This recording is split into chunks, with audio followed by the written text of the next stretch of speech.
जो आसानी से मिल जाए वो हमेशा तक नहीं रहता और जो हमेशा तक रहता है वो आसानी से नहीं मिलता। नमस्कार दोस्तों, मैं हूं आपकी दोस्त मुदिता और आप सभी का हार्दिक स्वागत है मुदिता आईएएस वॉरियर्स पर। इंडियन पॉलिटी बाय लक्ष्मीकांत में आगे बढ़ते हुए आज हम पढ़ेंगे चैप्टर 50, भारत के महान्यायवादी, जिन्हें आप अटॉर्नी जनरल ऑफ इंडिया के नाम से भी जानते हैं। तो कैसे होती है इनकी नियुक्ति, संविधान में कहां पर बताया गया है इनके बारे में और क्या क्या इनके कार्य और शक्तियां होती हैं, सब कुछ जानेंगे आज हम इस क्लास में। तो बिना किसी देरी के शुरू करते हैं। आज की क्लास शुरू करने से पहले वीडियो को लाइक करना, शेयर करना ना भूलें। साथ ही पहली बार मेरे चैनल पर विजिट कर रहे हैं तो चैनल को सब्सक्राइब करके बेल आइकन का बटन जरूर दबा दें, जिससे आगे आने वाले सभी यूजफुल वीडियो का नोटिफिकेशन आपको टाइम पे मिलता रहे। पृष्ठभूमि, एक छोटा सा इंट्रोडक्शन देख लेते हैं कि अटॉर्नी जनरल होते कौन हैं और इनका पद क्यों बनाया गया है। भारत का अटॉर्नी जनरल भारत का प्रथम कानूनी अधिकारी होता है, यानी भारत में कानून का ज्ञाता और सबसे पहला जो कानूनी अधिकारी होता है उसे अटॉर्नी जनरल यानी भारत के महान्यायवादी को कहा जाता है। और इनका काम क्या होता है?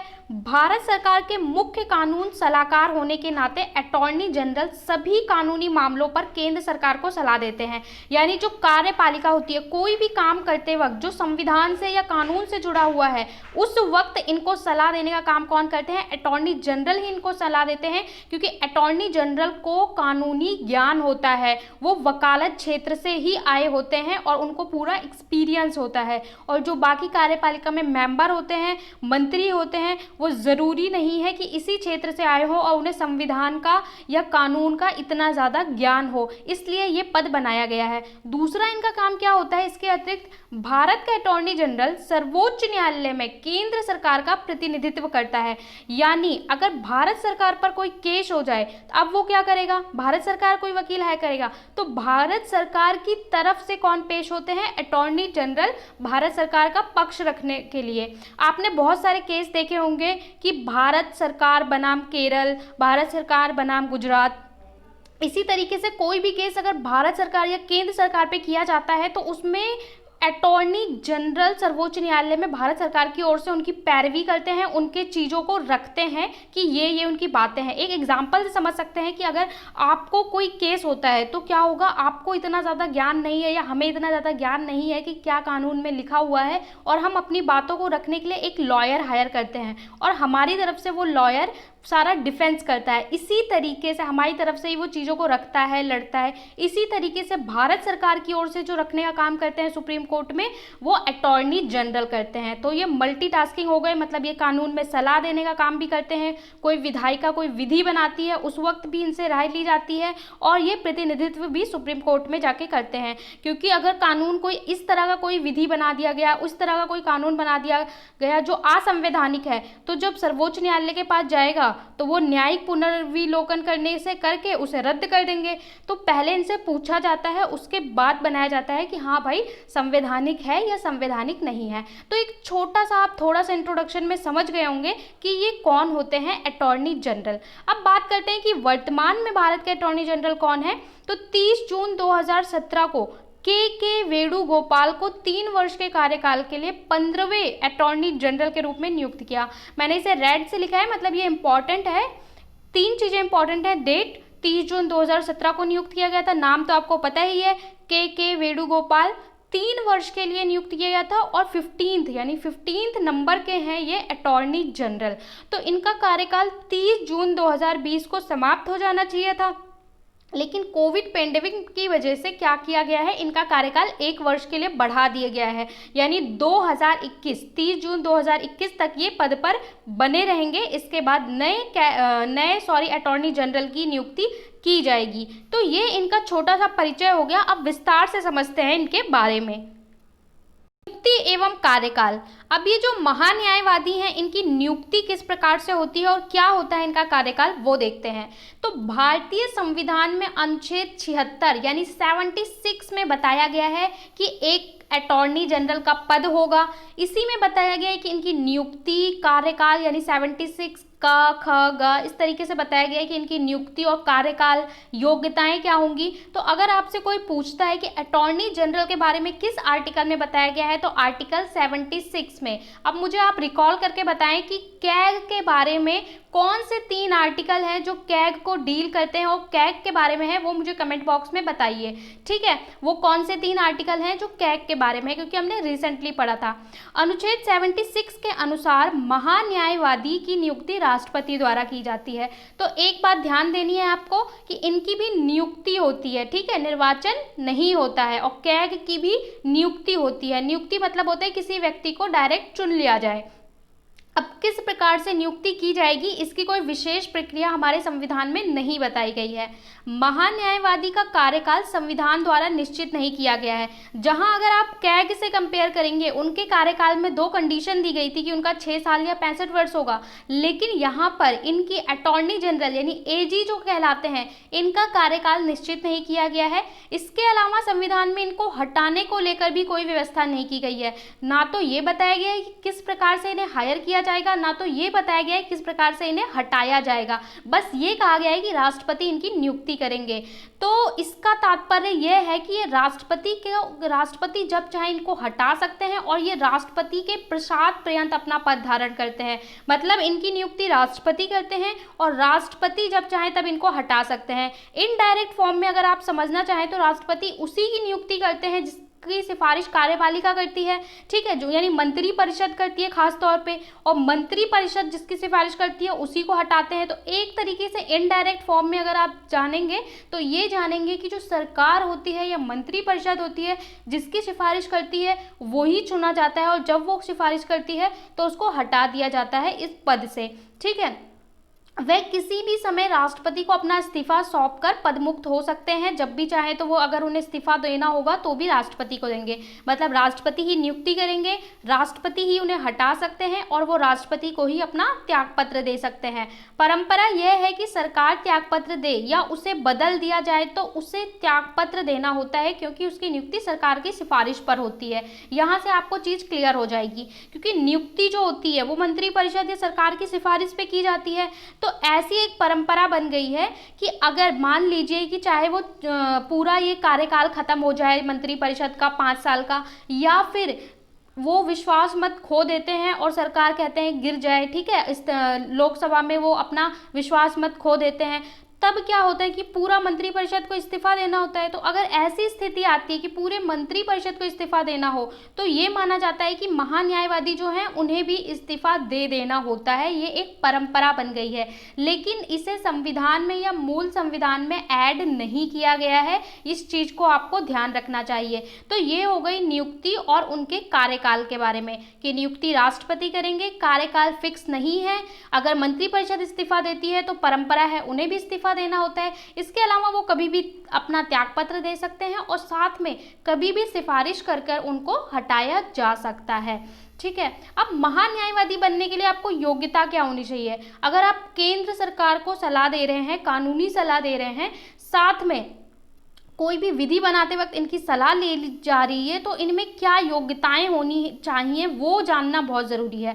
अटॉर्नी जनरल के रूप में नियुक्त होने के लिए उन योग्यताओं का होना अनिवार्य है जो उच्चतम न्यायालय के किसी न्यायाधीश को नियुक्त करने के लिए, यानी सुप्रीम कोर्ट के SC के यानी सुप्रीम कोर्ट के जज के लिए, न्यायाधीश के लिए जो योग्यताएँ होनी चाहिए वही योग्यताएँ इनके लिए होनी चाहिए। तो वही योग्यताएँ क्या क्या होती हैं? वो भारत का नागरिक हो, जैसा आपने सुप्रीम कोर्ट में पढ़ा था, उसे उच्च न्यायालय के न्यायाधीश के रूप में 5 वर्ष का काम करने का अनुभव हो। दूसरी कंडीशन में 3 कंडीशन दी गई थी, उनमें से कोई एक फुलफिल करनी चाहिए। या तो 5 साल हाई कोर्ट में जज रहे हो, ठीक है, 5 साल हाई कोर्ट में जज रहे हो, या उनको 10 सालों तक वकालत का अनुभव हो हाई कोर्ट में।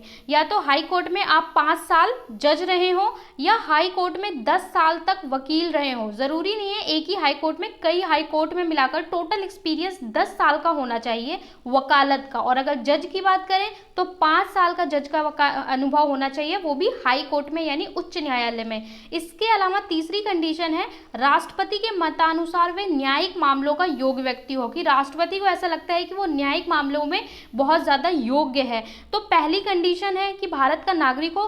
दूसरी कंडीशन में 3 कंडीशन है, तीनों में से कोई भी अगर एक फुलफिल करती है तो वो महान्यायवादी बनने के योग्य हैं। यानी सुप्रीम कोर्ट के जज बनने के लिए जो योग्यताएं चाहिए वही योग्यताएं चाहिए भारत का महान्यायवादी बनने के लिए।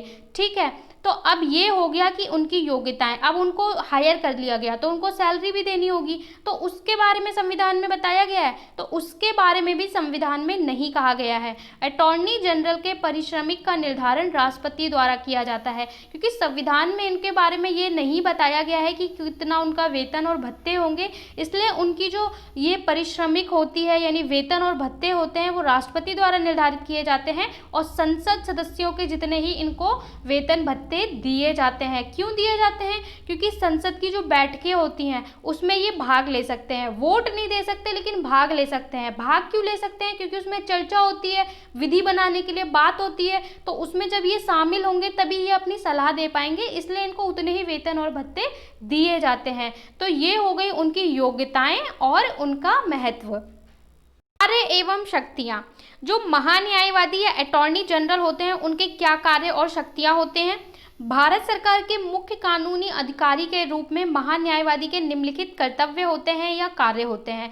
भारत सरकार को विधि संबंधी ऐसे विषयों पर सलाह दे जो राष्ट्रपति द्वारा सौंपे गए हों। मतलब कोई भी जब कानून बनाया जा रहा हो, राष्ट्रपति को लगता हो और वो उनको बताएं कि इसमें आप सलाह दीजिए, तो उस पर वो अपनी सलाह देंगे। इसके अलावा विधिक स्वरूप से ऐसे अन्य कर्तव्य का पालन करें जो राष्ट्रपति द्वारा सौंपे गए हों। और भी कोई मामले हैं जो कानून से जुड़े हुए हैं उस पर भी उन्हें अपनी विचार देने होते हैं, अपनी राय देनी होती है। इसके अलावा भारत सरकार से संबंधित मामलों को लेकर उच्चतम न्यायालय में भारत सरकार की ओर से पेश हो, मतलब भारत सरकार की ओर से वकालत करने का काम करें ये सर्वोच्च न्यायालय में जाकर। कोई भी मामला हो तो कई बार क्या होता है, आपने देखा है कि अगर ये उपलब्ध नहीं होते हैं तो वो केस की सुनवाई नहीं हो पाती, या फिर इनके अंडर में जो होते हैं वो जाकर भारत के सरकार की ओर से प्रतिनिधित्व करते हैं। तो इनका काम क्या है कि भारत सरकार की ओर से सर्वोच्च न्यायालय में जाकर इनको प्रतिनिधित्व भी करना पड़ेगा, और ये मना भी नहीं कर सकते अगर इनको भेजा गया है तो।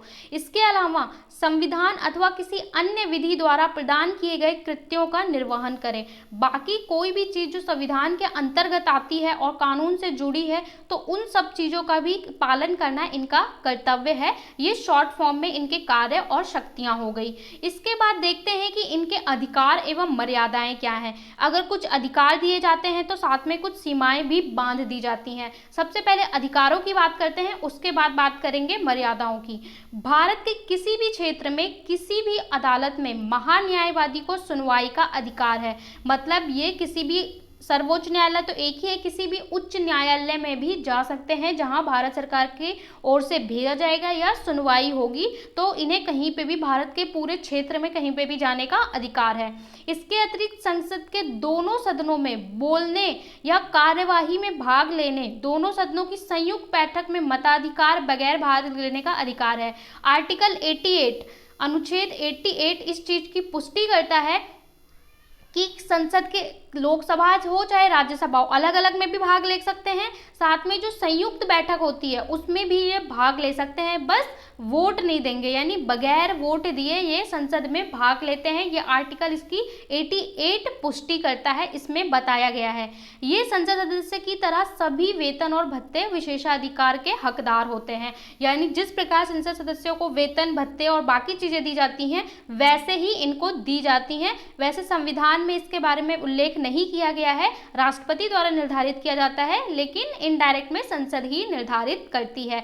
तो ये हो गया इनके क्या अधिकार हो गए। अब बात करते हैं कि इनकी क्या मर्यादाएं हैं या क्या सीमाएं हैं, या फिर आप कह सकते हैं कि क्या लिमिटेशंस हैं। वे भारत के खिलाफ कोई सलाह या विश्लेषण नहीं कर सकते। मतलब भारत सरकार के खिलाफ या केंद्र सरकार के खिलाफ जिस वक्त वो महान्यायवादी के पद पे हैं कोई भी सलाह या विश्लेषण नहीं कर सकते। जिस मामले में उसे भारत सरकार की ओर से पेश होना है उस पर वे कोई टिप्पणी नहीं कर सकते। मान लो कोई मामला है, कोई विशेष मामला है, ठीक है, जो चल रहा है, उस वक्त अगर उनसे कुछ पूछा जाए तो वो कोर्ट के बाहर उसमें कोई भी टिप्पणी अपनी नहीं दे सकते या नहीं कर सकते कि ये चीज़ सही है या गलत है, क्योंकि वो एक जिम्मेदाराना पद पर नियुक्त है। इसके साथ ही बिना भारत सरकार की अनुमति के वे किसी आपराधिक मामले में व्यक्ति का बचाव नहीं कर सकते। मतलब कोई ऐसा केस नहीं लड़ सकते जो आपराधिक मामला हो, ठीक है, वो अगर लड़ना चाहते हैं तो उसके लिए उन्हें परमिशन लेनी होगी भारत सरकार की। उनसे पूछे बिना वो कोई भी व्यक्तिगत रूप से इस तरीके का मामला नहीं ले सकते। साथ में बिना भारत सरकार की अनुमति के वे किसी मंत्री परिषद के कंपनी के निदेशक का पद ग्रहण नहीं कर सकते।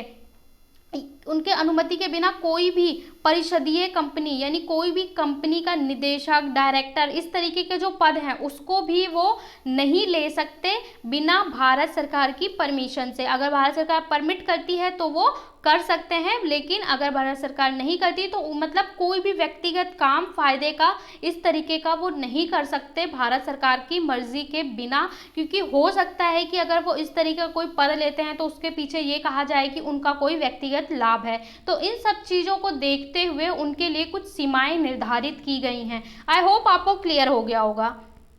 भारत का महाधिवक्ता, हमने महान्यायवादी के बारे में जाना तो थोड़ा सा महाधिवक्ता के बारे में भी देख लेते हैं। महान्यायवादी के अतिरिक्त भारत सरकार के अन्य कानून अधिकारी होते हैं जिनको क्या कहा जाता है, भारत सरकार के महाधिवक्ता एवं अपर महाधिवक्ता। मैं आपको एक बात बता दूं कि आर्टिकल 76 में केवल महान्यायवादी के बारे में बताया गया है, लेकिन उसी को आधार बनाकर ये दो पद बनाए गए हैं, महाधिवक्ता, अपर महाधिवक्ता। लेकिन इसके बारे में संविधान में कहीं पे भी उल्लेख नहीं किया गया है। वे महान्यायवादी को उनकी जिम्मेदारी पूरी करने में सहायता करते हैं, क्योंकि महान्यायवादी की जिम्मेदारी काफ़ी बड़ी हो जाती है, काफ़ी सारे कार्य होते हैं, तो उनकी हेल्प के लिए ये महाधिवक्ता और अपर महाधिवक्ता का पद बनाया गया है। लेकिन संविधान में महाधिवक्ता और अपर महाधिवक्ता का उल्लेख नहीं है। साथ में एक और इम्पॉर्टेंट पॉइंट है कि महान्यायवादी केंद्रीय कैबिनेट का सदस्य नहीं होते। वैसे तो सारे विधि मामलों में इनसे जानकारी ली जाती है, सलाह ली जाती है, लेकिन ये कैबिनेट का सदस्य नहीं होते। जो कैबिनेट मंत्री परिषद है उसका सदस्य नहीं होते।